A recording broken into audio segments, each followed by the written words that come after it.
किसी भी संविधान या किसी भी पवित्र कार्यक्रम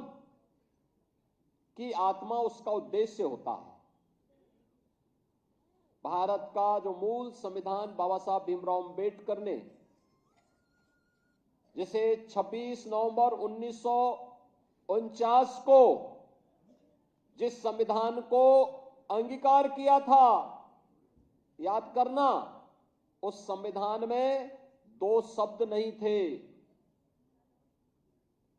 सेकुलर शब्द भी नहीं था और समाजवादी शब्द भी नहीं था, सोशलिस्ट शब्द भी नहीं था। कांग्रेस ने चोरी छिपे जब ये देश के नागरिक अधिकार निरस्त किए गए थे, इमरजेंसी थी,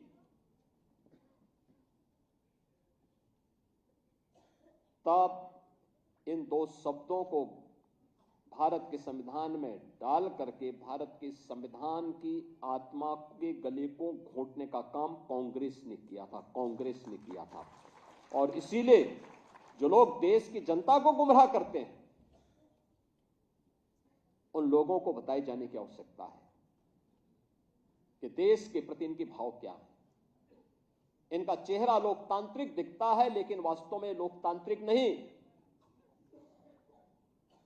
यह अपनी उस तानाशाही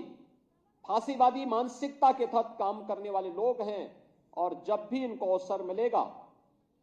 ये लोग इससे पहले 1976 रहा, 1975 रहा हो, या फिर भारत के बाहर जाकर के भारत के अंदर बाबा साहब भीमराव अंबेडकर के द्वारा सामाजिक रूप से दलित, अति पिछड़ी जाति के लोगों को, पिछड़ी जाति के लोगों को मिले हुए इन संवैधानिक अधिकारों से वंचित करने के बारे में किस प्रकार की टिप्पणियां ये लोग करते हैं, ये आज किसी से छुपा हुआ नहीं। और इसीलिए मैं आज के इस अवसर पर आप सबसे कहना चाहूंगा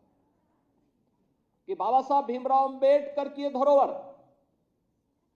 जो संपूर्ण भारत को, 140 करोड़ भारतवासियों को एकता के सूत्र में बांधता है, वह है भारत का संविधान। इस भारत के संविधान का संरक्षण करना हम सबका दायित्व है, और याद करना, इसका सबसे अच्छा रास्ता है कि भारत के संविधान के द्वारा भारत के प्रत्येक नागरिक के लिए तय किए गए उसके मूलभूत कर्तव्यों का अगर हम पालन करेंगे, तो यह बाबा साहब भीमराव अंबेडकर के प्रति, भारत के संविधान निर्माताओं के प्रति और भारत के महान स्वाधीनता संग्राम सेनानियों के प्रति हमारी सच्ची श्रद्धांजलि होगी।